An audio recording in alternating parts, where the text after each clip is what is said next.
እግዚአብሔርን ቃል ለማጣመም አንግባ። የእግዚአብሔር መጽሐፍ ቅዱስ የእግዚአብሔር ልጅ ይላል። እግዚአብሔር አባት እንዳለ ለመጽሐፍ ቅዱስ ይናገራል። ያ ማለት ሶስት አካላት ወይም ሁለት አካላት መፍጠር ማለት አይደለም። በንግግር እኮ ስታጣመም ስላየው ነው። አብ የኢየሱስ አባቱ ነው ወይስ ራሱ ኢየሱስ ነው? አብ ማለት በዛ ሰውነት ተገልጧል። አብ ማለት ቤት ሰውነት በማን ሰውነት? በክርስቶስ ማለት በክርስቶስ። ክርስቶስ ማን ነው? ማን ነው ክርስቶስ? ክርስቶስ የእግዚአብሔር ልጅ በስጋው የመለኮት ሙላት በሰውነቱ ስላለ ደግሞ ክርስቶስ የማን ልጅ ነው? የማን ልጅ ነው? ስማይ በማስተዋል ይሁን። የማን ልጅ እየመለስክልኝ የማን ልጅ ነው? ይሁን ስማይ በማስተዋል አብን ማን አቢሽናይ ይሁን። ክርስቶስ ማለት በመጽሐፍ ቅዱስ አጠናን ክርስቶስ ማለት ቃል ስጋ ሆኖ የተዘጋጀ የእግዚአብሔር ልጅ ነው። ያ ስሙ ማን ይባላል? ስሙ ማን ነው? ስማኛ ስሙን ያ ቃል ስጋ ሲሆን ማለት ነው በመንፈስ ቅዱስ። የቱ ቃል? ያ ቃል ማለት ቃል ስጋ አይደለም የሆነው? ቃል ለአንተ ቃል ንግግር ነው? ፐርሰን ነው? አምላክ ነው? ማን? ንግግር ከዛ ፍጥረት ጀምሮ እግዚአብሔር ሲናገርበት የነበረ። ስለዚህ ኢየሱስ ስትለን ቀድሞ ንግግር የነበረ አሁን ግን አምላክ የሆነ እያልከን ነው? አዎ፣ ያ ንግግር የነበረ ማለት ምን ማለት ነው ወገኖች? ማን ነው እንደዚያ ያለ? ስማ ቆይ እንትና አቢሲና ለክርክር ነው እንደገባኸው ለመማማር ሌሎችም ለማስተማር አድርገው። ይኸውልህ ብራዘር፣ ቃል ማለት ምን ማለት መሰለህ? በመጽሐፍ ቅዱስ እግዚአብሔር በቃሉ እንደፈጠረ ከዘፍጥረት ጀምሮ ይናገራል። በቃል ፈጠረ። ማን የፈጠረው? ማን? እግዚአብሔር ስትለኝ አብ። አዎ እግዚአብሔር አብ የቱ ጋር ነው የፈጠረው? አብ ምንድን ነው የፈጠረው? እግዚአብሔር አብ ነው። ይኸውልህ እግዚአብሔር መጽሐፍ ቅዱስ ላይ ሁሉም ነገር አብ በልጁ እንደፈጠረ መጽሐፍ ቅዱስ ላይ ሁሉ በእርሱ ሆነ ከሆነው አንዳች እንኳ ያለ እርሱ አልሆነም ብሎ በኢየሱስ ክርስቶስ ሁሉ ነገር እንደተፈጠረ ነው የሚናገረው። አንተ ግን አሁን እሺ ከየት አመጣኸው አብ ፈጠረ የሚለው? እሺ አብ ያለ ልጁ የፈጠረው ነገር አለ? ኖ እንትን ለማድረግ ለመማማር አድርገው ብራዘር፣ ለክርክር አታድርገው። እሺ ቆይ ስትናገር ትክክለኛ ነገር ብቻ ንገረን። እሺ ይሄ ምን ማለት ነው? ሁሉ በእርሱ ላልከው ጥቅስ ማለት ነው። በመጀመሪያ ቃል ነበረ፣ ቃልም በእግዚአብሔር ዘንድ ነበረ፣ ቃልም እግዚአብሔር ነበር። ይህ በመጀመሪያ በእግዚአብሔር ዘንድ ነበር። ሁሉ በቃል ሁሉ በእርሱ ሆነ፣ ከሆነው አንዳች ስንክ ያለ እርሱ አልሆነም።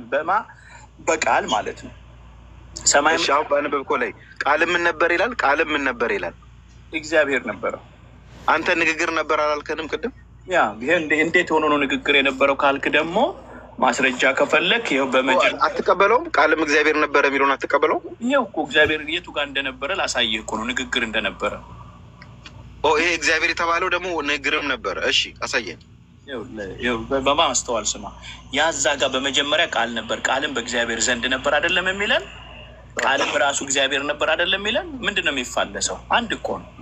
በመጀመሪያ ቃል ነበረ። ይሄ ቃል የት ነበረ ስትል በእግዚአብሔር ዘንድ ነበረ። ቃልም ራሱ እግዚአብሔር ነበር አለ። በማን ዘንድ ነበረ? በእግዚአብሔር ዘንድ ነበረ። ምን እግዚአብሔር ውስጥ ማለት ነው። በእግዚአብሔር ውስጥ ሆኖ የቱ ጋር? በእግዚአብሔር ውስጥ ነበር። እሺ ስለዚህ በእግዚአብሔር ውስጥ ኢየሱስ ክርስቶስ ወደዚህ ምድር ከመምጣት በፊት አብ ውስጥ ነበር እያልከኝ ነው? በእግዚአብሔር አፍ የሚነገር ንግግር ነበር ቃል ማለት።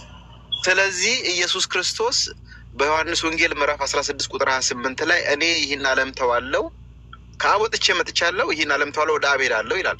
ስለዚህ ወደ ይህን ዓለም ትቶ ወደ አብ ሲሄድ ቀድሞ ወደ ነበረበት ወደ ንግግርነቱ ነው የገባው ሄዶ።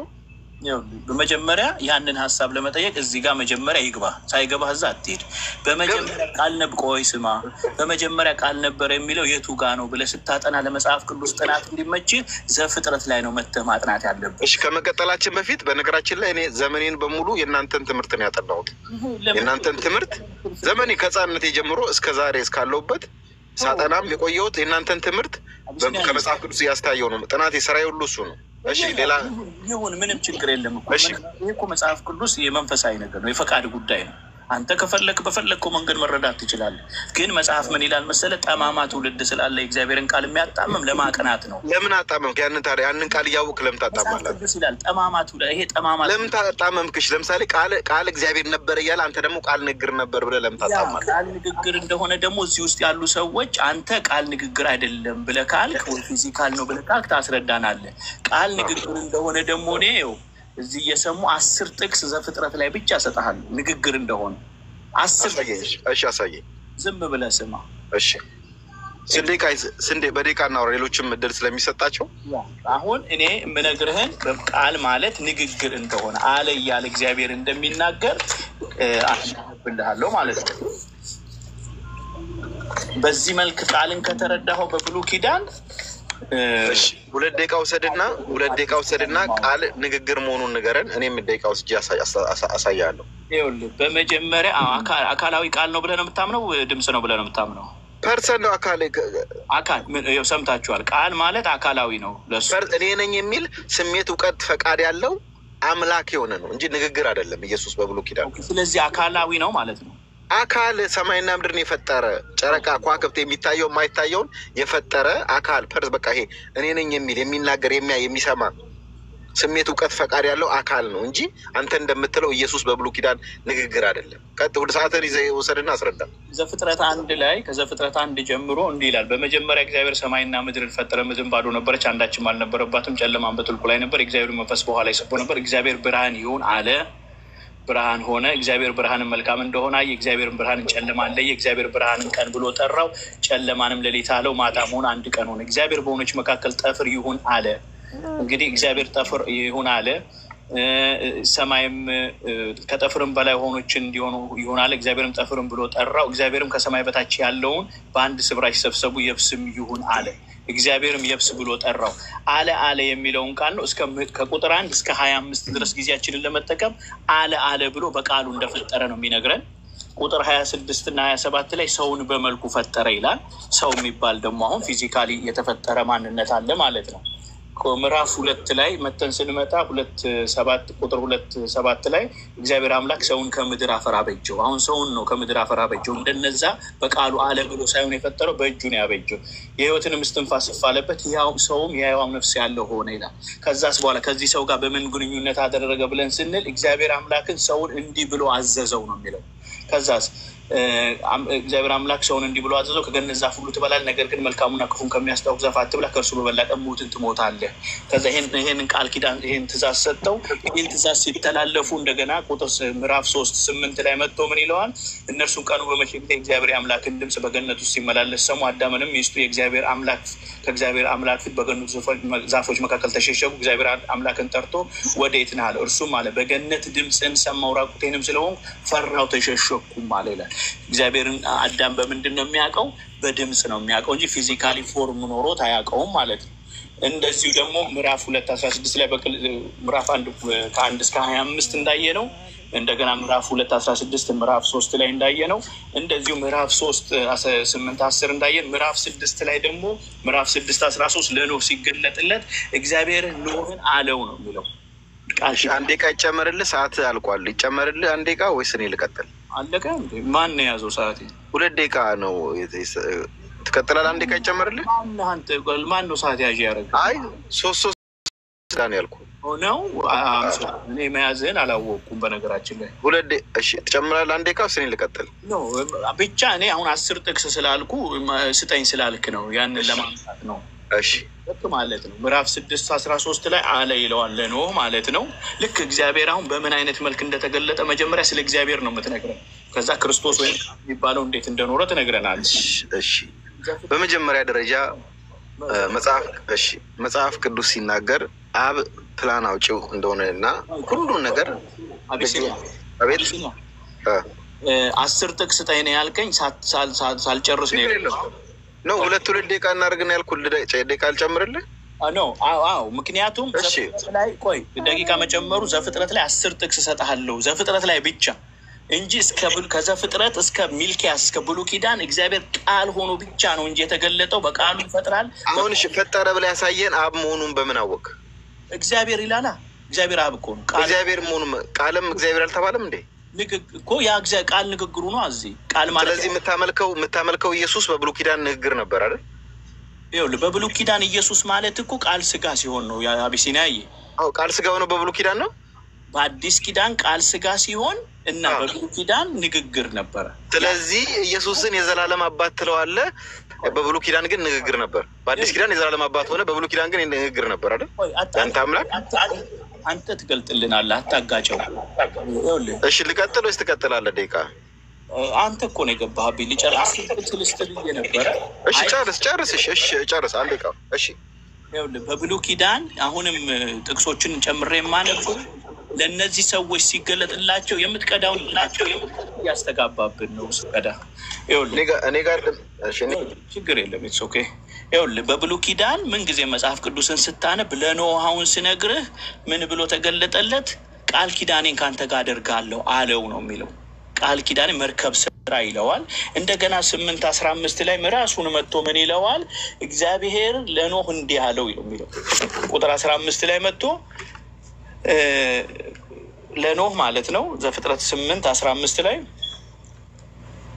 እግዚአብሔር ለኖህ እንዲህ ብሎ ተናገረው፣ እንዲህ ብሎ ነገረው። ዘፍጥረት 8 ላይ ማለት ነው። ጠቅላላ ለአብርሃም ደግሞ ዘፍጥረት 12 ላይ እግዚአብሔር አብርሃምን አለው ነው የሚለው። ዘፍጥረት ዘጸአት 3:4 ላይም ለሙሴ በቁጥቋጥ ሲታየው እኔ የአባቶችህ አምላክ የአብርሃም የይስሐቅ ያዕቆብ አምላክ ነኝ ብሎ ተናገረው ለሙሴ። ከዚህ በኋላ ከዘጸአት ጀምሮ እስከ አራቱም ኦሪት መጽሐፍት ማለት ነው ዘዳግም፣ ዘጸአት፣ ዘሌዋውያን፣ ዘኍልቍ እንዳለ በቃሉ እንደተገለጠላቸው በሲና ተራራ ከላይ ከሰማይ እሳት በተራራው ላይ ያነደደ ከእሳት ውስጥም የቃሉን ድምፅ ሰማችሁ መልክ አላያችሁም ብሎ በድምፅ በቃል እንደተገለጠላቸው መጽሐፍ ቅዱስ ውስጥ ኪዳን ላይ እናነባለን ማለት ነው። በብሉይ ኪዳን ይሄ በንግግሩ ሲገለጥ የነበረ እግዚአብሔር ያ ቃል ከእርሱ የሚወጣው ስልጣን ስላለው መፍጠርም ስለሚችል የሚናገረውን ቃል ተስፋ ነበር የሚሰጠን። በአዲስ ኪዳን ወይንም ወደዚህ ምድር አዲስ ሰው እንደሚያመጣ ሰው ልጅ ኃጢአት ሰርቶ ከወደቀ በኋላ ዘፍጥረት 3:15 ላይ በሴቲቱ የሚወለደው የሚል ተስፋ ስለሰጠን ያን ተስፋ ለማምጣት ነው ቃል ሲናገር የኖረው። ተስፋ ሲሰጠን የኖረው በየትውልዱ ያ የተስገባው ተስፋ ነው። ቃል ስጋ ሆነ እያለን ያለው አዲስ ሰው እኔ ደግሞ ላስረዳ። የኔ አሁን የምትለው ኢየሱስ የመጽሐፍ ቅዱሱ ኢየሱስ አይደለም። የመጽሐፍ ቅዱሱ ኢየሱስ ከድንግል ማርያም ከመወለዱ በፊት ተስፋ የነበረ ያልነበረ ግን በተስፋ ደረጃ የነበረ ከዛ ንግግር ሰው የሆነ አቤት። እሺ መጽሐፍ ቅዱሱ ምን ይላል? እንደዚህ ኢየሱስ የለንም። ራእይ 3:14 ላይ እንደዚህ የሚል ክፍል አለ። አዲስ ኪዳን ነው አይታችሁ ጀምረው። እሺ ኪዳን ላይ ክርስቶስን አይነገርም። እባክህን የኔ ሰዓት ነው። እባክህን ብሉይ ኪዳን ላይ ጀምረን ንገረን። ከመጽሐፍ ቅዱስ ነው። አይዞ መጽሐፍ ቅዱስ ነው። አንዴ ታገስ። አይዞ ራእይ 3:14 ላይ እንደዚህ የሚል ክፍል አለ። በሎዶቅያም ወዳለው ወደ ቤተ ክርስቲያን መልአክ እንዲህ ብለህ ጻፍ፣ አሜን የሆነው የታመነውና እውነተኛው ምስክር በእግዚአብሔርም ፍጥረት መጀመሪያ የነበረው እንዲህ ይላል። ይህ ኢየሱስ ክርስቶስ በፍጥረት መጀመሪያ፣ እነዚህ ፍጥረት አሁን ቅድም ወንድማችን ሲናገር የነበሩት ነገሮች ሁሉ ሲፈጠር ከአባቱ ጋር እንደነበረ በፍጥረት መጀመሪያ የነበረው ብሎ ይናገራል። ስለዚህ ኢየሱስ ክርስቶስ ሲፈጠር ዘፍጥረት ላይ አሁን የተናገራቸው ነገሮች ሲፈጠር ሕያው ሆኖ የነበረ እሱ ከዘላለም እንደሆነ መጽሐፍ ቅዱስ ላይ በደንብ አድርጎ ይነግራል። ኢየሱስ ክርስቶስ በብሉይ ኪዳን ተስፋ አልነበረም። ኢየሱስ ክርስቶስ ራሱ ይሄ ኢየሱስ ክርስቶስ ሕያው ነው አምላክ ከዘላለም ከእስከ የሌለው እኔ ያለው የምኖር ነኝ ያለው ኢየሱስ ክርስቶስ አልፋና ኦሜጋ ነኝ ያለው ኢየሱስ ክርስቶስ ያልነበረበት ጊዜ የለም። ለዚህም ነው ኢየሱስ ክርስቶስ በዮሐንስ ወንጌል በሐዋርያት ሥራ በዮሐንስ ወንጌል ምዕራፍ 8:58 ላይ እንደዚህ ብሎ ተናገረ። ኢየሱስም እውነት እውነት እላችኋለሁ አብርሃም ሳይወለድ እኔ አለሁ ይላል። ስለዚህ እኔ የማመልከው ኢየሱስ ክርስቶስ በብሉይ ኪዳን ንግግር የነበረ በአዲስ ኪዳን ስጋ ሰው ሆኖ የመጣ አይደለም። እንደውም ይሄ ኢየሱስ ክርስቶስን መጽሐፍ ቅዱስ ሲናገር እንዲህ ብሎ በአንደኛ ተሰሎንቄ ቆላስያስ ምዕራፍ 1:15 ላይ እንደዚህ ይላል። እሺ እርሱም የማይታይ አምላክ ምሳሌ ነው። ማን ነው? ልጁ ኢየሱስ ማለት ነው። የማይታይ አምላክ ምሳሌ ነው። እሺ የሚታዩትና የማይታዩትም ዙፋናት ቢሆኑ ወይም ጌትነት ወይም አለቅነት ወይም ስልጣናት በሰማይና በምድር ያሉት ሁሉ በእርሱ ተፈጥረዋልና ከፍጥረት ሁሉ በፊት በኩር ነው። ሁሉ በእርሱና ለእርሱ ተፈጥሯል። ይህ አሁን ቅድም የጠራቸው የሚታይ የማይታይ ብለህ የዘረዘርካቸው ያን ፈጠረ ይህን ፈጠረ ያልከው ነገር ሁሉ በኢየሱስ ክርስቶስ መፈጠራቸውን የሚታዩትና የማይታዩ ዙፋናት ቢሆኑ ወይም ጌትነት አለቅነት ወይም ስልጣናት በሰማይና በምድር ያሉት ሁሉ በእርሱ ተፈጥሯል። በኢየሱስ ክርስቶስ። እሺ በምንድን ነው? ዮሐንስ ወንጌል ምዕራፍ 1 ሁሉም ሰው የሚጠቅሰው ነው። ሁሉም አዲስ ገቢውም አዲስ ፔንቴውም ክርስቲያኑም ሁሉም ማንም የሚጠቅሰው ክፍል ነው። እዛ ክፍል ላይ ዮሐንስ 1:3 ላይ እንደዚህ የሚል ሀሳብ አለ። ሁሉ በእርሱ ሆነ ከሆኖ አንዳች ስንኳ አልሆነ። ሁሉ በእርሱ ሆነ ሁሉ የተባለው ቃል በተባለው ማለት ነው። ሁሉ በእርሱ ሆነ ከሆኑ አንዳች ስንኳ ያደርሱ አሉንም። ምንም ነገር አምጡ፣ ሰማይ አምጡ፣ ጨረቃ አምጡ፣ ማንኛውም ነገር አምጡ፣ ተፈጠረ የሚባል ነገር በሙሉ በማን ይላል? በኢየሱስ። ሁሉ በእርሱ ሆነ ከሆኑ አንዳች ስንኳ ያደርሱ አሉንም። እሺ፣ ስለዚህ ዘፍጥረት 2:7 ላይ ቅድም ያነሳውን እግዚአብሔርም ሰውን ከምድር አፈር አበጀው፣ በአፍንጫውም ሕይወትን እስትንፋስ እፍ አለበት ይላል። ስለዚህ ይሄ ሰውን ከምድር አፈር ያበጀውም በአፍንጫውም መጥቶ ሕይወትን እስትንፋስ እፍ ያለበት፣ ያኔ ደግሞ የሕይወት እስትንፋስ እፍ ሲባልበት አዳም ሕያው ነፍስ ያለው የሆነው በማን ነው? ይሄው ዮሐንስ ወንጌል ምዕራፍ 1:3 ላይ ሁሉ በእርሱ ሆነ ከሆኑ አንዳች ስንኳ ያደርሱ አልሆነም። እሺ፣ ይሄ ሁሉ በእርሱ ሆነ ከሆኑ አንዳች ስንኳ ያደርሱ አልሆነም ያለው እሱ ወንድማችን እንደተናገረው ንግግር ከሆነ ንግግርም ሰውን ከምድር አፈር አበጀው በአፍንጫውም መጥቶ የሕይወትን እስትንፋስ እፍ አለበት፣ ሰውም ሕያው ነፍስ ያለው ሆነ ልትሉ ነው። ሁሉ በእርሱ ሆነ ከሆነው አንዳች ስንኳ ያደርሱ አልሆነም። አዳምን አምጣ፣ ጨረቃ አምጣ፣ ጋላክሲ አምጣ፣ የፈለግከውን ነገር አምጣ፣ ሁሉ በእርሱ ሆነ ከሆነው አንዳች ስንኳ ያደርሱ አልሆነም። ይህን የምናውቀው ዘፍጥረት 2:1 ላይ እንደዚህ የሚል ክፍል አለ። ዘፍጥረት ምዕራፍ 2:1 የመጀመሪያው ቁጥር ዘፍጥረቱ ሰማይና ምድር ሰራዊታቸውም ሁሉ ተፈጸሙ። በነዛ በ6 ቀናቶች ላይ ሰማይና ምድር ሰራዊታቸውም ሁሉ ተፈጸሙ። በማ ይሄ ሁሉ በእርሱ ሆነ ከሆነው አንዳች ስንኳ ያደርሱ አልሆነም በሚለው። ስለዚህ እዛ ውስጥ ይሄ ከምድር አፈር አዳምን ያበጀው ይሄ ልጁ ኢየሱስ ክርስቶስ ራሱ ነው። ስለዚህ ኢየሱስ ክርስቶስ በብሉይ ኪዳን ተስፋ ንግግር ሳይሆን ራሱ አካላዊ ቃል፣ ስሜት፣ እውቀት፣ ፈቃድ ያለው እኔ ነኝ ማለት የሚችል የሚናገር እሱ ነው የኔ አምላክ። ስለዚህ እንደዛ ካልክ ኢየሱስ የዘላለም አባት ነው ትለኛለህ። መልሰ ደግሞ በብሉይ ኪዳን ተስፋ ነበር ያልነበረ ነገር ነው ትለኛለህ። ስለዚህ ይሄ ነው ደቂቃዬን ጨርሻለሁ። 3 ደቂቃ። ኦኬ፣ እንግዲህ እዚህ ውስጥ ያሉ ሰዎች ይታዘባሉ። በብሉይ ኪዳን ላይ እኔ የጀመርኩትኝ አዲስ ኪዳን ላይ ያለው ይሄ ክርስቶስ ማለት ነው። በብሉይ ኪዳን ከአብ ወጥቼ መጣሁ ይላል ማለት 3 ደቂቃ ወስደን እንነጋገራለን። አሁን ከፈለግ ሌሎቹ እንዳይሰለቻቸው ምናልባት 2 ደቂቃ እንትን ብለን ቀጥታ አንድ 4-5 ጥያቄ ጠይቀን ሌሎች እንልቀቅላቸው። ኦኬ፣ ስለዚህ አሁን ያላቸው 2 ደቂቃ አሁን እሱ ባለው ላይ ቅድም እንደ ዘፍጥረት ላይ ከዘፍጥረት እስከ ሚልኪያስ ወይም በብሉይ ኪዳን ጠቅላላ ቃል እንደነበረ ግን በአዲስ ኪዳን ቃል ስጋ ከሆነ በኋላ ማለት ነው ይሄ ሰው ክርስቶስ የሚባለው ከተገኘ በኋላ ሐዋርያቶችም ኢየሱስን በምድር በነበረ ጊዜ ምንድን ነው ሲል የነበረው ኢየሱስ ራሱ እኔ ከአብ ወጥቼ መጣሁ ነው የሚለው። ዮሐንስ ወንጌል 8 ላይ አሁን ከአብርሃም በፊት ነበርኩ የሚለውን መጀመሪያ ቁጥር 20 ዮሐንስ ወንጌል 8:58 ላይ ምንድን ነው የሚለው? ኢየሱስ እኔ መሆኔን ካላወቃችሁ ኢየሱስም ደግሞ እኔ እሄዳለሁ ትፈልጉኛላችሁ፣ በኃጢአታችሁ ትሞታላችሁ፣ እኔ ወደምሄድበት እናንተ ልትመጡ አትችሉም አላቸው።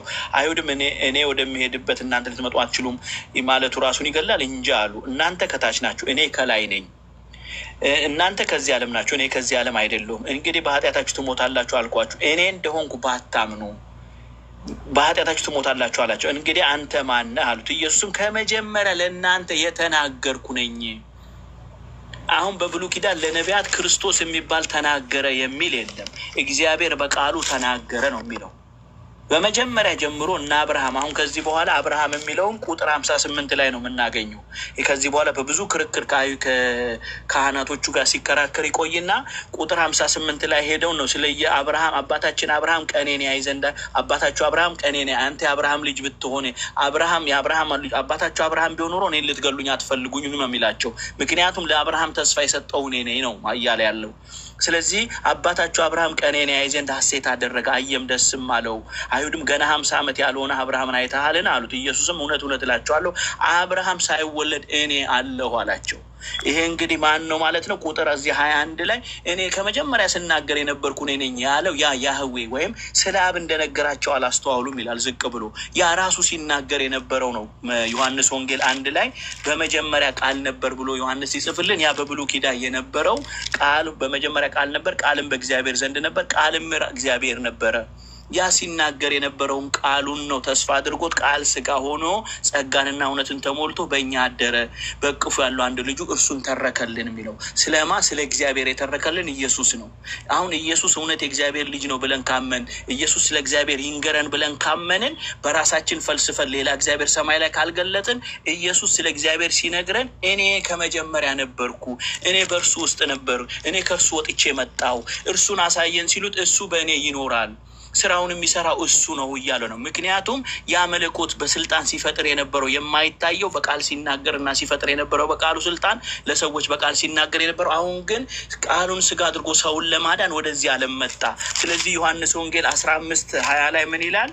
ዳሩ ግን የላከኝን አያውቁምና ይህን ሁሉ ስለ ስሜ ያደርጉባቸዋል። አሁን የላኪ የተላኪ የአባትና የልጅ ምንድን ነው መልእክቱ ስትሉ፣ ኢየሱስ እኔ እግዚአብሔር ነኝ ብሎ የሚቀበለው ስለሌለ ክርስቶስ የሚባል መሲህ እንደሚመጣ ተስፋ ነበራቸው። ነገር ግን ያን ተስፋ በነቢያት አስመስሎ ነቢያትን ሲልክላቸው ስለነበረ ከወንድሞቻችሁ መካከል እንደኔ ያለ ለሙሴ በወንድሞቻችሁ መካከል እንዳንተ አይነት ነብይ ያስነሳላቸዋሉ ቃሌን በአፉ አኖራለሁ ብሎ ሲናገር ስለነበረ በነቢያት ነው እግዚአብሔር ሲናገራቸው የኖረው። አሁን ቃሉን ስጋ አድርጎ ነቢይ መስሎ ነው የገባው ራሱ ማለት ነው። ይመጣል የተባለው መሲህ ክርስቶስ ወደዚህ ዓለም የመጣው ማለት ነው። ስለዚህ ምን አለ? የላኪና የተላኪን መልክ ይዞ ነው የመጣው። ግን ማን ነው ስንል በሙላት የመለኮት ሙላት የተሸከመ መለኮትን የያዘ ያ እግዚአብሔር ነው ከሰማይ የወረደው እኛም ራሱ ጋር ለማሳራቅ ማለት ነው። ዳሩ ግን የላከኝን አያውቁምና ይህን በስልሜ ያደርጉባቸዋል። እኔ መጥቼ ባልነገርኳቸው ኃጢአት ባልሆነባቸው ነበር። አሁን ግን ለኃጢአታችሁ ምክንያት የላችሁም። እኔን የሚጠላ አባቴን ደግሞ ይጠላል። ሌላ ሰው ያላደረገውን ስራ በመካከላችሁ ባላደረኩ ኃጢአት ባልሆነባችሁ ነበር። አሁን ግን እኔንም አባቴንም አይተውማል፣ ጠልተውማል። እንግዲህ አብስ በፊት በታምራት በነቢያት ነበር ሲሰራ የነበረው። አሁን ግን በክርስቶስ ሆኖ እየሰራ ነው። ስለዚህ አብን አሳየንና ይበቃናል ስል እኔ ከእናንተ ጋር ይህን እንደውም ምንድን ነው የሚላቸው? ዮሐንስ ወንጌል 14 ላይ ኢየሱስም እኔ መንገድ እውነት ሕይወት ነኝ፣ በእኔ በቀር ወደ አብ የሚመጣ የለም። እኔንስ ብታውቁኝ አባቴን ባወቃችሁ ነበር፣ ከአሁንም ጀምራችሁ ታውቁታላችሁ፣ አይታችሁትም አላለው። ፊልጶስም ጌታ ሆይ አብን አሳየንና ይበቃናል አሉ። ኢየሱስም አለ ፊልጶስ ይህን ያህል ዘመን ከእናንተ ጋር ስኖር አታውቀኝምን? እኔን ያየ አብን አይቷል። እንዴትስ አብን አሳየኝ ትላለህ? ምክንያቱም ያ በፊት በድምፅ የሚገለጸው ቃሉን ስጋ አድርጎ ሰው ሆኖ ተገልጦ ነው። በዛ ሰውነት ደቂቃ ጨርሳል። እኔ አላብራራም። ቀጥታ ወደ ጥያቄና መልስ ነው። ፈቃደኛ ነህ? አንድ ደቂቃ ትሰጠኛለህ? አንድ ደቂቃ ጨምርልኝ። አልጨረስኩም። አንድ ደቂቃ ጨርስና ቀጥታ ተጠይቀን ለሌላዎች እንደቃለን። ከዛ አሁን ይሄ ኢየሱስ በምድር ሳለ ነው። ሐዋርያቶች ደግሞ ስለ ኢየሱስ ሲነግሩን ምን አሉ? አሁን ለምሳሌ ቅድም ቆላሲያስ ላይ ከፍጥረት መጀመሪያ በኩር ነው ሲል ማን ነው ስንል ቃል ነው። እንደገና ደግሞ ሮሜ 9 ላይ ምን ይላል? ያ ለአባቶቻችን ሲናገር የነበረው ምን ይላል? ሮሜ 9:5 ላይ አባቶቻችን ለእነርሱ ናቸውና ከእነርሱም ክርስቶስ በስጋ መጣ። ቃል ስጋ ሲሆን ክርስቶስ ሆነ ማለት ነው። እርሱም ከሁሉ በላይ ሆኖ የዘላለም የተባረከ አምላክ ነው። አሜን። ያ አምላክ ሆኖ ስለዚህ ይሄ አምላክ ደግሞ ምንድን ነው ብለን ስንል አንድ አምላክ እውነተኛ አምላክ አለን አለ ዮሐንስ 1:25 ላይ። ይሄ እውነተኛ አምላክ ደግሞ ወደዚህ ሲመጣ የእግዚአብሔር ልጅ እንደመጣ እውነተኛው እንደሆነውን እናውቅ ዘንድ ልቦና እንደሰጠ እናውቃለን። እውነተኛው በሆነው በእርሱ አለ፣ እርሱም ልጁ ኢየሱስ ክርስቶስ ነው። እርሱም እውነተኛ አምላክና የዘላለም ሕይወት ነው። ልጆች ከጣዖታት ራሳችሁን ጠብቁ፣ ጣዖት እንዳትቀርጹ፣ ሌላ አምላክ በሰማይ አለ እንዳትሉ። ጣዖት ነው የሚሆነው፣ አማልክት ነው የሚሆነው። ስለዚህ ቆላሲያስ ላይ ቅድም የተናገረውና ዕብራውያን 1 ላይ ደግሞ ዓለማትን ለነቢያት ሲናገር የነበረው አምላክ ዕብራውያን 1 ላይ ከጥንት ጀምሮ እግዚአብሔር በብዙ አይነት በብዙ ጎዳና ለአባቶቻችን በነቢያት ተናግሮ እግዚአብሔር ቃል ማለት ቅድም እዛ የነበረው ንግግር ነው። ቃል ስጋ ሲሆን ነው አሁን መናገሪያ አድርጎት ስጋ አዘጋጅቶ ወደዚህ ዓለም የመጣው። ተናግሮ ሁሉን ወራሽ ባደረገው ዓለማትን ደግሞ በፈጠረበት በልጁ በዚህ ዘመን መጨረሻ ለእኛ ተናገረን። እርሱ ዓለማትን በፈጠረበት ዓለማትን የፈጠረ አይደለም የሚለው ዓለማትን በፈጠረበት እግዚአብሔር በቃል ነው ዓለማትን የፈጠረው። በዚህ በልጁ ዓለማትን በፈጠረበት በልጁ በዚህ ዘመን መጨረሻ ለእኛ ተናገረ። እሱ የክብሩ መንጸባረቅና የባሉ ምሳሌ ሆኖ ሁሉን በስልጣኑ ቃሉ ስልጣን አለው። ከአፌ የሚወጣው ቃሌ በከንቱ አይመለስም ብሏል እግዚአብሔር። ስለዚህ የተናገረው ነገር ይሆንለታል። ከእግዚአብሔር አፍ በሚወጣ ቃል እንጂ ሰው በእንጀራና በዳቦ አይኖርም። የእግዚአብሔር ቃል ለእኛ ህይወታችን ነው፣ ለነፍሳችን። ያ ቃል ስልጣን አለው። ለሰውም በመታዘዝ ህይወት ያገኝበታል።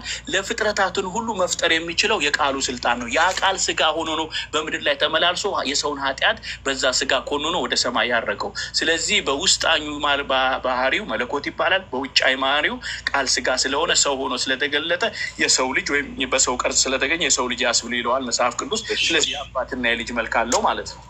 ተባረክ። እሺ ችግር የለውም። አሁን የኔን ደቂቃ 3 ደቂቃ ልጠቀም። ቀጥታ ወደ ጥያቄና መልስ። አቢሲኒያ እንዴት ናችሁ? እግዚአብሔር ይመስገን። አንዴ ቆይ ወንድሜ፣ ቆይ ልንጠይቅ ነው ሳንጠይቅ እንትን ማለት ታገኛለህ። እንትን ጥያቄ ስላለኝ ነው ሪቪሌሽን ጋር። ቆይ እኛ ሳንጨርስ እኛ ስንጨርስ ትቀጥላለህ ከሱ ጋር። ቆይ እኔ ልጨርስ፣ አታቋርጠኛ እንዴ። እኛ እንጨርስና ትቀጥላለህ። ጥያቄንም ትጠይቃለህ አንድ ላይ። ቆይ አሁን እና እሱን ልንጠይቅ ነው ከዛ በኋላ እሺ። እንዴት እናድርግ? ስንት ጥያቄ እንጠይቅ? 5 2 ግን እዚህ ጋር አሁን ይኸውላችሁ የአንተ አሁን ጥያቄና መልስ የምናደርገው እንደው ለራስ ዝም ብሎ ሳትስፋይ እንትን ለማግኘት እንጂ በመጽሐፍ ቅዱስ አይደለም። በአንተ እንዴት አድርገህ እንደምታደርገው ልጠይቅ። 5 ጥያቄ ልጠይቅ ቶሎ። አንተም 5 ጥያቄ ቶሎ ጠይቀኝ እና ሌሎቹን ልጀምር። እሺ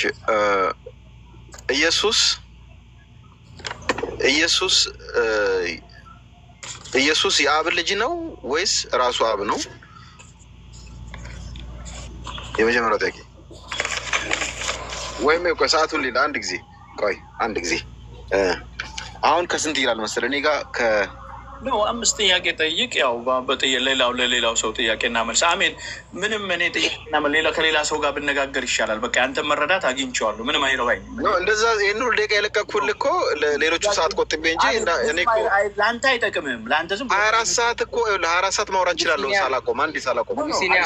ሌላ አቢ ነው እንደዛ ከሆነ ደቂቃ እንጠቀማለን። ግድልም ትመለስ። እሺ አቢ ኖ እምቢ ብሏል እኮ አንዴ አታስመልጠኝ። አስመለጥከኝ። ቆይ አቢ መሀል አትግባ። ጥያቄና መልስ የሚሆነው ጥያቄና መልስ ከፈራ ችግር የለም። እኔ ደቂቃዬን ልጠቀምና አቆማለሁ። ሌሎች ይገባሉ። ጥያቄና መልስ ማነሳ ነገር ነው። አሁን አንተ ጥያቄ ብትጠይቅ ለምን ፈራ? ጥያቄና መልስ በተናገርከው ላይ ክርስቶስ እኮ አልገባህም። ማን እንደሆነ ክርስቶስ አልገባህም። ያልገባውንማ አንተ እኮ ልጁን ክደ ራሱ አብ ነው አልከን እኮ። ጥያቄ ልጠይቅ ነው። እሺ ያልገባህን ነገር እንደው ከሌሎቹ ጋር መወያየት ይሻላል። በቃ የመጽሐፉን ሀሳብ ነግሬሃለሁ። ከተቀበልከው ተቀበለው። ልክ አይደለህማ። እንዳለ ስተት ነው። ልጠይቅህና እዛ ላይ እንኳን አረም ወይ እኔን ጠይቀኝ። 100 ጥያቄ ጠይቀኝ ከፈለግ። ሜሞሬሽን አሁን ምንድን የተማርነው ከአንተኛ? ምንድን የተማርነው? ኢየሱስ ከእግዚአብሔር አፍ ውስጥ ወጥቶ መጣ አልክ። አሁን ወደ እግዚአብሔር አፍ ውስጥ የተመለሰው ዱከም መጽሐፍ ቅዱስ እንደዛ ብሎ ከአፍ ወጣ ብዬ አነበብኩ እንዴ? ለምን እንደዚህ ቃል ተሰጥቷለን? ልክ እንደተናገረ ኮመንት ለጥፌ እላለሁ። ኮመንቱን እየው ስፈልግ ምናልባት ሪከርድ የለም።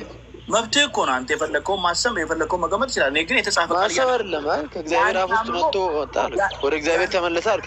ወደ እግዚአብሔር ሲመለስ ኢየሱስ እግዚአብሔር አፍ ውስጥ ነው የገባው ተመለሰው። ይኸውልህ የአንተ አእምሮ ብራዘር፣ የአንተ አእምሮ የፈጠረው ስለኔ አእምሮ ምን ይሰራል አለ አንተ። ኦኬ እኔ እንደዛ ኢየሱስ ከአብ ወጥቶ ወደ አብ ተመለሰው ወጣ ከአብ ተመለሰ አልኩኝ። ከእግዚአብሔር አፍ ውስጥ እግዚአብሔር የሚናገርበት የነበረው ቃሉ ነው። ከእግዚአብሔር አፍ ውስጥ ወጥቶ መጣ አልክ። አሁን አንተ እንደዚህ ትናገራለህ። የሚናገረው ማን ነው ይባላል? ዱከም ነው። በቃ ካዳ የዱከም ንግግር ወደ ዱከም ተመለሰ ይባላል። ከዱከም ወጥቶ ወደ አብ ሄዳለሁ አለ አይደል ኢየሱስ? አንተ ሴንስ ያድርግህ እስቲ መጀመሪያ የራሴ ስሜት ሕዋሳትን ተረዳው። አንተ ሴንስ ታደርጋለህ። እሱ እውነቱን እኮ ነው የጠየቀ። ቅድም አሁን ለምሳሌ ከአብ ወጥቶ መጥቷል አልከኝ። አቦቶ ማለት እኮ የአብ ንግግር ይኸውላችሁ ምንድን ማለት መሰላችሁ? እኛ እኮ ተፈጥሯችን ፊዚካሊ ፎርም ምን ጊዜም ህሊናችን ስለሚቀርጽና እግዚአብሔር ማለት የሚታይና የሚዳሰስ ስላይደለ ቃል ነው የሚለን መጽሐፍ ቅዱስ ድምፅ ነው ማለቱ ነው። ሌላ እኮ ስለዚህ ኢየሱስ ድምፅ ነበረ። ሻው እንደዚህ ይላል ዮሐንስ 16:8 ላንብብል። እሺ ላንብብል። ከአብ ወጥቼ ወደ ዓለም መጥቻለሁ፣ ደግሞ ዓለምን እተዋለሁ፣ ወደ አብ እሄዳለሁ ይላል። ስለዚህ አብ ራሱ ነው የመጣው ወይስ ማን የመጣው? ወደ ምድር የመጣው? ቃል ስጋ ሲሆን ያ የመለኮት ሙላት በሰውነት ተገልጦ አይልም መጽሐፍ ቅዱስ? ቆይ ኢየሱስ አብ ነው አይደል? በእናንተ ትምህርት ኢየሱስ አብ ነው አይደል? ቆይ መጀመሪያ አብ ማለት በዛ ሰውነት እንደተገለጠ ታምናለህ አታምንም? በየት ሰውነት ስትለኝ ምን አይነት ሰውነት? ክርስቶስ ውስጥ የማ ሰውነት? ክርስቶስ ውስጥ እግዚአብሔር ሙላት እንዳለ ኢየሱስ በለው። በኢየሱስ ሰውነት ውስጥ በል እንደዛ። በኢየሱስ ሰውነት ውስጥ እሺ ላንብብልህ። እንደዚህ ይላል። በማ ሰውነት ውስጥ ወይም በማ ሰውነት እንደሆነ ይነግረናል መጽሐፍ ቅዱስ። ስማ እግዚአብሔር በዛ ሰውነት በሙላት እንዳለ ማለት ለምን እንደሆነ ታውቃለህ? አንተ አብ ትለኝና ያ የሚታየውን ከቅድስት ድንግል ማርያም የተወለደው የስጋ ሰውነት ብቻ ነው። የዛ ውስጡ አብ ነው። እንደዛ ነው የምትለኛለህ አንተ። አሁን አንተ ይኸውልህ መጽሐፍ ቅዱስ ታነባለህ። መጽሐፍ ቅዱስ አንባቢ ነህ። ያ ውስጡ ውጭ የማን ውስጥ ነው? ስማኝ ብራዘር፣ በቅንነት እንማማር። የማን ውስጥ እየነገርክን? የማን ውስጥ? ስማኛ ልጨርስ። ይኸውልህ ውስጡ ውጪው ከማርያም ተወለደ ብሎ መጽሐፍ ቅዱስ አልተጻፈልህም። አንተ በራስህ ጭንቅላት የምትተረጉመው። ከማርያም የተወለደ ስሙን ጥራዋ። ስሙን ለምን ትፈራው? ስሙ ማን ይባላል? ስሙ ማን ነው? ስማኛ፣ በመንፈስ ቅዱስ ትጸንሻለሽ ስሙንም ኢየሱስ ትይዋለሽ አይልም መጽሐፍ ቅዱስ? ከዚያ ላይ ኢየሱስ ብለህ ትጠራዋለህ። ያ ሰው ምናምን እያልክ አትሸፋፍን። ኢየሱስ በለው። ምን አልኩኝ እኔ እኮ ክርስቶስ ኢየሱስ። ምክንያቱም እናንተ ኢየሱስ ስትሉ አብም ወልድ መንፈስ ቅዱስ የሆነውን ስትጠሩ ኢየሱስ በሉ ቤተ እምነት ያስተማረ ማለት ነው። መጽሐፍ ቅዱሱ ግን ስትጠራው ኢየሱስ በለው። ልጁን ብቻ የአብን ልጅ ስትጠራ ኢየሱስ በል። ኢየሱስ ብለህ እኮ ነው አሁን አይደለም መጽሐፉ ነው የሚለው። እሺ ቆይ አንተ መረዳት ለማምጣት አሳየኝ። እሺ አብ ኢየሱስ የተባለበት የአብ ስም በብሉይ ኪዳን ኢየሱስ ነበር የሚል አሳየኝ እስኪ። በብሉይ ኪዳን ኢየሱስ ነው አልኩኝ እንዴ? ወጣኝ። የአብ ስሙ ኢየሱስ አይደል በእናንተ ቤተ እምነት? ይሄ እኮ አዲስ ኪዳን እኮ ቃል ስጋ ሆኖ ሲገለጥ ነው ኢየሱስ ትይዋለሽ የተባለው አይደለም እንዴ? ማንን ልጁ የአብን ልጅ ወይስ አብን ራሱ ነው ኢየሱስ በየተባለች? አብሲኒያ አንተ ራሱ ስለ ቤተ እምነቱ ተውና ስለ ሰውዬው አውራ። ቤተ እምነቱ ምን ይሰራል ድርጅት? እሺ እግዚአብሔር ሰው ዱከም ሰላም ብያለሁ። እሺ እኔ በአባቴ ስም መጣሁ አይልም መጽሐፍ ቅዱስ? ማን ነው እንደዚህ ያለው? 5:43 ማን ነው እንደዚህ ያለው? ኢየሱስ። ስለዚህ በአባቱ ስም መጣ ብለን እሺ አባቱ ስም ኢየሱስ እንበል። የራሱ ስም ማን ነው? የኢየሱስ የራሱ ስም አለው። የራሱ ስም ኢየሱስ አይደለም የተባለው? ገባኝ። የእሱም ስም ኢየሱስ ነው፣ የአባቱም ስም ኢየሱስ ነው። ይሄ ነው አየህ። ለአንተ እኮ በብሉይ ኪዳን ስለማታውቀው ኢየሱስ አዲስ ኪዳን ላይ መጥቶ በብሉይ ኪዳንማ ንግግር አልከው የለም ተስፋ ነው አልከው። ማን ነው በብሉይ ኪዳን ማን? ለዛ እኮ ነው ብሉይ ኪዳን። እሺ እንጠያይ። ቆይ በጥያቄና መልስ አስረዳን። ወደ ጥያቄና መልስ እንግባ። ግድ የለህም ይግባ፣ ግድ የለህም እንዳለ አለ። ቆይ ፕሊዝ እዚህ ጋር መታለፍ የለበትም። አንድ ጊዜ ሪቨሌሽን ከፈቀደ ጥያቄና መልስ ኢሳያስ 48:16 አስነበበው። ኢሳያስ 48 እግዚአብሔርና መንፈሱ ልከውኛል። እሱ አይቀበለውም። ችግር የለውም። ቆይ ለኢሳያስ ኦኬ። የእግዚአብሔር ቃል እግዚአብሔር ተብሏል። የሱ ብትን ቃል ሰው ይባላል? ይሄን ጠይቅልኝ። የሱ ብትን ቃል ሰው ይባላል ወይ? ብትን ቃል እግዚአብሔር ቃል ግን እግዚአብሔር ተብሏል። ንግግር በብሉይ ኪዳን ንግግር ነው። ቃል ሳይሆን አብዲ ሌሎቹ ሊገቡ ሲሆኑ አንዴ ብቻ ልጠይቀው። እሺ ካለ ሻለ፣ ካላለ ትቀጥላላችሁ። ሪቬሌሽን ጥያቄና መልስ ትቀጥላለህ አትቀጥልም? አቢሲኒያ የኔ እየጠየቀኝ እኮ ነው ያለው። ልጠይቅህ። እሺ ልጠይቅህ። ቀጥታ ጥያቄ የማይለው መንገድ አታጣመው። እሺ አላጣመውም፣ ግድ የለም። ቀጥታ ወደ ጥያቄና መልስ። ኢየሱስ ወደ ማን ያደረገው? ኢየሱስን የምትጠይቅበት መንገድ እኮ ብዙ አለ። መጠየቅ ከፈለግ በቃ 5 ጥያቄ ላስቀምጥሽ። የመጀመሪያው ጥያቄ ኢየሱስ ወደ ማን ያደረገው? እንዴት ወደዛው ወደ ሰማይ እንደወጣ ማድረጉን አታምንም? ኢየሱስ ወደ አብ ነው ያደረገው ወይስ ወደ ማን ያደረገው? ቀጥታ መልስልኝ። ወደ ሰማይ እንዳረገ አታምንም ወይ? ወደ ሰማይ እሺ ዮሐንስ 20:17 ላንብብልህ። 20:17 ማድረጉን አታምንም ወይ? ወደ ሰማይ እሺ ወደ ውስጡ አሁን ለምን ወደ ውስጡ አላልከኝም? ከውስጡ ወጥቶ መጣ። እሺ እንደዚህ ይላል እኮ ነው። አየህ አሁን በአብ ይኸውልህ፣ ስማኝ ቆይ ላስተካክል። ግድ የለም ወደ ውስጡ ወደ አባት ወደ ውስጡ አረጋ አይባልም። አብ ነው የተባለበትን ሴንስ መጽሐፍ ቅዱስ ወቀው መጀመሪያ አብ። ቆይ ስማኝ፣ ማን በእግዚአብሔር መልክ ሲኖር ሲለን ጳውሎስ እኮ መሬት ላይ ያለበት የባህሪያ መልክ ይዞ ሰው ሆኖ ተገለጠ። እንደገና በአምላካዊ ባህሪው እንደገና በሰማይ ወደ ዙፋኑ። ይሄን ፍታለኝ። አሁን እንደዚህ ይላል። ኢየሱስም እንደዚህ ያላለ ኢየሱስም ማርያም አላት። እርሷም ዘወር ብላ በዕብራይስጥ ረቡኒ ያለችው ትርጓሜው መምህር ወይ ማለት ነው። ኢየሱስም ገና ወደ አባቴ ያላረኩምና አትንኪኝ፣ ነገር ግን ወደ ወንድሞቼ ሄደሽ እኔ ወደ አባቴና ወደ አባታችሁ ወደ አምላኬና ወደ አምላካችሁ አድርጋለሁ ብለሽ ንገራቸው አላት። አሁን ቀጥታ መለስልኝ። ኢየሱስ ወደ ማን ያደረገው? መልሱን ነግሬ ነው መልሼ የጠየቅኩ። ወደ አባቱ። አባቱ ማን ነው? የኢየሱስ አባት ማን ነው? እግዚአብሔር ነው። ማን ነው ስሙ? እግዚአብሔር አይደለም እንደ አባቱ? የኢየሱስ አባት ኢየሱስ ነው ማለት እንችላለን? አንድ ልጁን እስኪሰጥ ዓለምን እንዲወደድ አይልም? አንዱን ልጅ የሰጠን ማን ነው? ማን ይባላል? ቃል ስጋ ሆኖ እግዚአብሔር ነው አይሰጠን? አንዱን ልጅ የሰጠን ማን ነው ስሙ? እግዚአብሔር። እሺ የተሰጠን ልጅ ስሙ ማን ነው? የተሰጠን ስሙ ኢየሱስ ይባላል፣ ክርስቶስ ይባላል። ስለዚህ ይሄ ኢየሱስ አንድያ ልጁን የሰጠን ራሱ ኢየሱስ ነው። ቆይ አሁን ኢየሱስ ማን ተብሏል ካልክ በመጽሐፍ ቅዱስ ብዙ ክርስቶስ ተብሏል፣ ካህን ተብሏል፣ በግ ተብሏል፣ ነብይ ተብሏል። ስሙን አለ የጠየቅኩ። ኢየሱስን አባቱ ሰጠን አልከን። መልሰ ደግሞ ይሄን ልጁን የሰጠንን የኢየሱስን አባት መልሰ እሱ ኑር፣ መልሰ ደግሞ ይሄ ራሱ ነው ኢየሱስ ትለናለህ። ቴንኪው። በቃ ይሄንን ነው የፈለኩት። ለምን መሰለ ብሉይ ኪዳን ላይ ስላላወቀው። ማን ያስተማረ? ቴንክ ዩ በቃ ማን እንዳስተማሪ ልንገር መጽሐፍ ቅዱስ ላንብብልህ አሁን ዮሐንስ ወንጌል ላይ ቅድም ያነበብኩልህ ቃል የለም ልክ እንዳንተ አንድ ደቀ መዛሙርቱ መንፈስ ቅዱስ አይወርድላቸው ትንሽ ተደናብሮ ነበር ልባቸው አይታወክ በእግዚአብሔር እመኑ በእኔም ደግሞ እመኑ አላቸው ስማ በማን እመኑ በእግዚአብሔር እመኑ በእኔም ደግሞ እመኑ ማን ነው እንደዚህ ያለው ኢየሱስ ላነብልህ በማን እመኑ አለ መጀመሪያ በማን እመኑ ስማኝ በእግዚአብሔር እመኑ እሺ እግዚአብሔር ማን ነው እግዚአብሔር አብ ነው አይደል አታስነብበኝ ከሆነ ዮሐንስ ወንጌል 14 በአብ 14 በአብ እመኑ በእኔም እመኑ ምን ማለት ነው እሺ ካስነበብከኝ እንስማማ እኛ ትልቅ ሰዎች ነን እየፈታ ነው የሚከፈል ክፍያ ካለ ኤክስኪውዝ አደርጋለሁ አላለ እየፈታ ነው ኖ ምንም ማኔ ችግር የለውም በእግዚአብሔር ፍርሃት የምትናገር ከሆነና በእግዚአብሔር ፍርሃት የምንነጋገር ከሆነ በቅንነት እናድርገው ኖ አንተ እሺ ጀርባ የምታስባቸው አሉ አምኔ እንትን አደርጋለሁ ከጀርቤ ማስበው አንተ ወደ እግዚአብሔር መንግስት እንድትወርስ ነው የጨነቀኝ እሱ በቅንነት ከሆነ ቴንክ ዩ በሱ ቅንነት ከሆነ በጣም ተግባብተን እንነጋገር እሺ እንፍታው 14 ልባችሁ አይታወክ በእግዚአብሔር እመኑ በእኔም ደግሞ እመኑ ይሄን የተናገረው ማን ነው ስሙኝ በማስተዋል ይላችሁ ምን ይሄን የተናገረው ማን ነው ስማኝ ይፈታልናል ራሱ ስማኝ ልባችሁ አይታወክ በእግዚአብሔር እመኑ በደግሞ በእኔ እመኑ በአባቴ ቤት ብዙ መኖሪያ አለ እንዲስ ባይሆን ባልኳችሁ ነበር እየፈታ ነው አይደለም በእግዚአብሔር እመኑ ባዩ ማን ኖ እኔ ነኝ እዚህ ቦታ ለምን ከላይ እየፈታ ነው እንሂድ አንተ አለመጣም በእግዚአብሔር እመኑ ሲለን በማን እንድናምን እየነገረን ነው ኢየሱስ በማን የት ሄደ አይደለም እያልኩኛል ኢየሱስ በእግዚአብሔር እመኑ ብሎ እግዚአብሔር ብሎ የጠቆመን ራሱን ነው ወይስ አባቱን ነው እስቲ ልመጣልህ እኮ ነው ላነብልህ እኮ ነው አቢሲናይ ለምን አትታ ማን እንደሆነ ያናንብበው አውዱ ምን እንደሚል ይኸውልህ ልባችሁ አይታወቅ በእግዚአብሔር አንድን እየፈተን በእኔም እመኑ በአባቴ ቤት ብዙ መኖሪያ አለ እንዲስ ባይሆን ባልኳችሁ ነበር ስፍራ አዘጋጅላችሁ ዘንድ እሄዳለሁ ሄጄም ስፍራ ባዘጋጀሁላችሁ እኔ ባለሁበት እናንተ ደግሞ እንድትሆኑ ሁለተኛ እመጣለሁ ወደ እኔም ወስዳችኋለሁ ወደምሄድበት ታውቃላችሁ ቶማስም ጌታ ሆይ ወደምትሄድበት አናውቅም እንዴትስ መንገድ እናውቃለን አለው ኢየሱስም እኔ መንገድ እውነት ህይወት ነኝ በእኔ በቀር ወደ አብ የሚመጣ የለም እኔንስ ብታውቁኝ አባቴን ደግሞ ባወቃችሁ ነበር ካሁንም ጀምራችሁ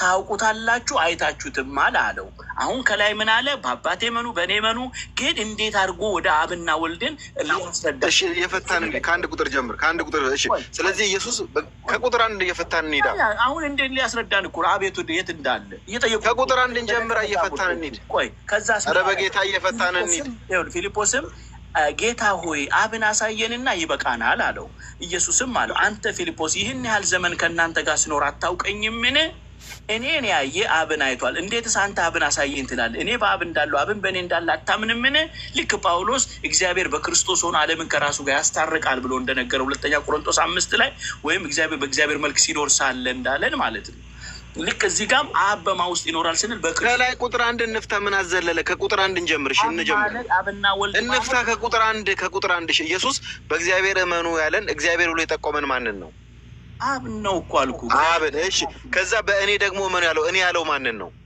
ራሱ ኢየሱስ ክርስቶስ ስለዚህ ከሁለቱ አብ ማን ነው ከሁለቱ ማን ነው አብ ማን ነው ጎበዝ ጥሩ አሁን እንደዚህ አይነት ጥረት ስለዚህ ኢየሱስ ይንገረና ከሁለቱ አብ ማን እንደሆነ ይንገረና እዛው ላይ ቆመ አንድ ቁጥር ላይ ቆመ ፍታለን ለምን አናነበው ማን እንደሆነ እየነገረን አይደል ይሄው ኢየሱስ ልባችሁ አታውቅ በእግዚአብሔር እመኑ በእኔም እመኑ እሺ በሁለት ነገር እንድናምን እየነገረን ነው ምን ማለት ነው እኔ በጣም እንደው ይቅርታ በጣም እንትን አደረከኝ በእውነት አንተ ስለ አብ እመኑ በእኔ መልኩ ይኸው በእኔ ሲኖር ከናቁኝ እሺ በማን ውስጥ ነው በማን ውስጥ በክርስቶስ በኢየሱስ በዛ ማን ነው ኢየሱስ በል በማን ውስጥ ኧረ በእናትህ እያልኩ እኮ ነው ምን ሆነሃል አንተ እንደው እንደዚህ ነገር ስሙን ኢየሱስ በለው ስጠራ የልጁን ስም ስጠራ ኢየሱስ በል እሺ ስለዚህ በማን ውስጥ ነው አብ ብራዘር ለመጽሐፉን ለማንተን ለማድረጋት ብትወደውና ብትፈራው ነው የሚያከብር ኤኒዌይ ጌታ ኢየሱስ ይባርክ ስለዚህ እግዚአብሔር ማለት ቃል ስጋ የተገለጠው ወደዚህ ዓለም የመጣ የስጋው ሚስጥር ልጅ በሚል እሺ ለምን ሰረስከው አንተ አሁን እዚያ ያነበብኩ 14 23 ያለውን ለምን በማርከር ለምን ሰረስከው እሺ ለምን ሰረስከው እዛው መጽሐፍ ላይ 14 23ን አይተዋል ለህይወት ሳይሆን አንተ እየፈለግከው ያለው እንትን ለማ ኖ ማን እየዋሸ እንደሆነ ከታች ታዘባሉ። እሺ እዛው ባነበብኩ 14:23 ላይ ኢየሱስም መለሰ እንደዚህ ማለት የሚወደኝ ቢኖር ቃሌን ይጠብቃል፣ አባቴ የሚወደዋል፣ ወደ እርሱ እንመጣለን። እግዚአብሔር ይባርክ። በቃ ምክንያቱም አብ የት እንዳለ ከፈለክ አብ በእኔ ውስጥ ነው ብሎ ኢየሱስ ተናግሯል። አንደ ክርስቶስ ትምህርት ያልሆነ ማንም በፍልስፍና ትምህርት አይማርካችሁ ይላል። የፍልስፍና ትምህርት ሰማይ ላይ አብ አለ የሚል እንደገና ወልድ ራሱን የቻለ አምላክ ነው ሰው ነው የሚል መጽሐፍ ቅዱሳዊ ትምህርት አይደለም። ስለዚህ አሁን ካስተማርከን የተረዳ ነው የኢየሱስ አባት ራሱ ኢየሱስ ነው የሚል ትምህርት ነው የተማርነው። ጎበዝ። የኢየሱስ አባት ራሱ ኢየሱስ ነው የሚል መጽሐፍ ቅዱስ ብሏል ብለህ መጽሐፍ ቅዱስ ውስጥ አንተ ስለዚህ ትቀበላለህ? የኢየሱስ አባት ራሱ ኢየሱስ ነው ትላለህ? ብራዘር አትሰንጥቀው፣ ግድ የለም አክብረው። ቃል ስጋ ሆኖ በዛ ሰውነት ውስጥ የመለኮት ሙላት ወይም የእግዚአብሔር ሙላቱ ሁሉ ተገልጦ ሰርቷል።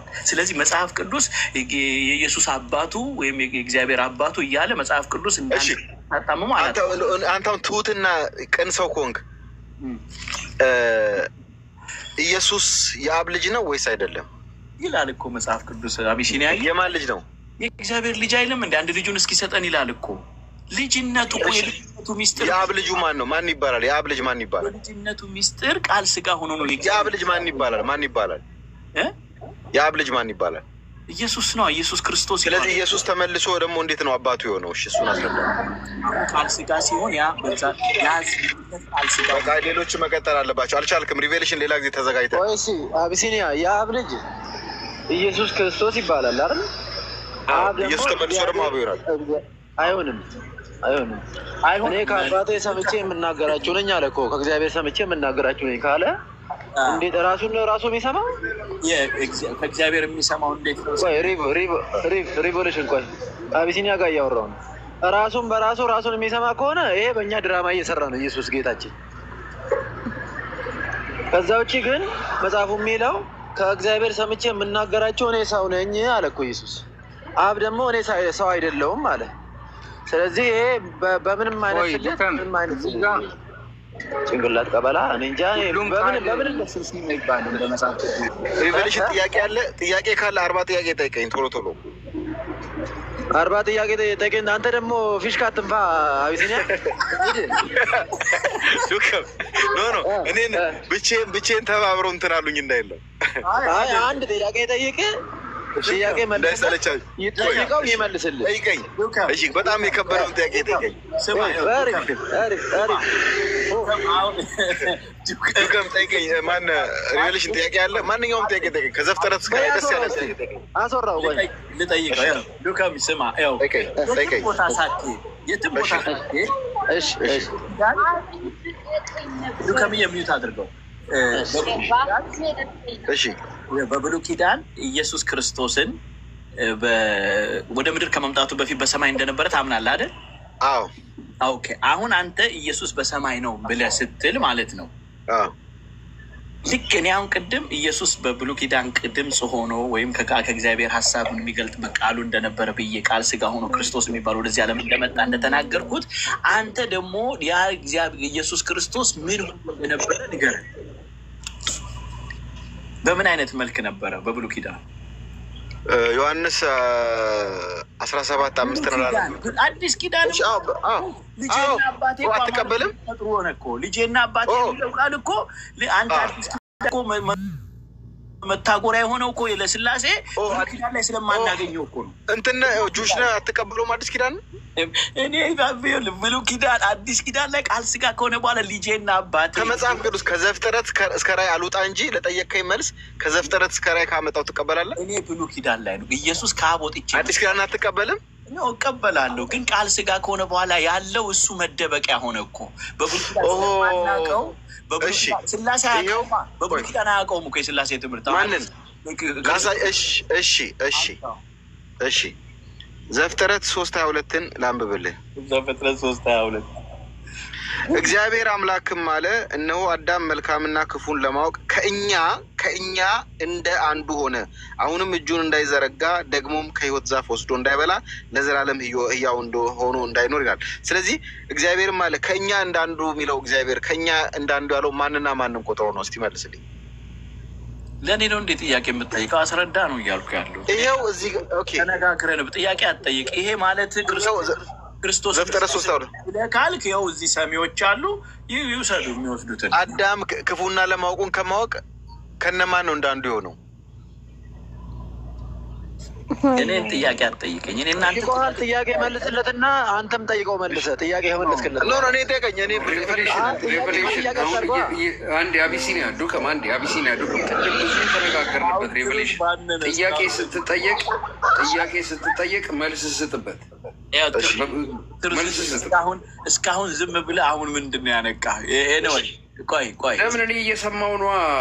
አንደርስታንዲንግህን ለመመርመር እየሰማሁ ነው። ለምን ታፍርበታለህ? አንተ የተጠራው እኮ ወንጌልን እንድትሰብክ ነው። ስለዚህ መልስለት። የሚጠይቅህ ያለው የእግዚአብሔር ቃል ነው። በእናንተ ሀገር ጥያቄ በጥያቄ ይጠየቃል። ጥያቄ ጠይቅ ብሎ ሌላም ልመልስልህ። ቆይ እኔ 40 ማስረጃ ልጨምርልህ። ጥያቄ ተጠየቅ ጠያቄ ጠይቀኝ አልከኝ። አዲስ ብሉይ ኪዳን ላይ ክርስቶስን ምን አይነት መልክ አለው ብለህ ነው የምትረዳው? አስረዳን አልኩ። ስለዚህ መጥተህ እዛ ገና ጥያቄን በጥያቄ ከምትጠይቀኝ ለራስህ አስረዳን የምትጠየቀው። እሺ ላስረዳ።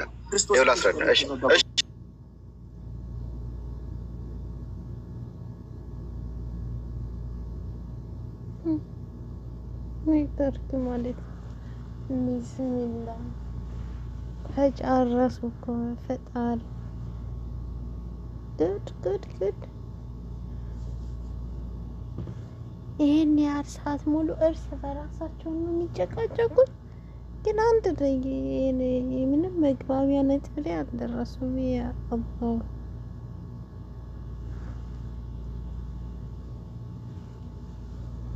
አንድ አምላክ እያመለኩ ይሄን ያህል ውዝግብ ውስጥ መግባት ማለት ምን ማለት ነው? አንተ ከተሰኛው መንገድ ይምራችሁ በስ። ለማንኛውም ተጨቃጨቁ። ኔቲም ደግሞ እምቢ አለ ጠፋ።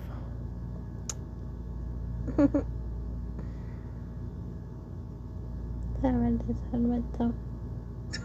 ቁጥር 5 ላይ እንደዚህ ያለን ኢየሱስ አሁንም አባት ሆይ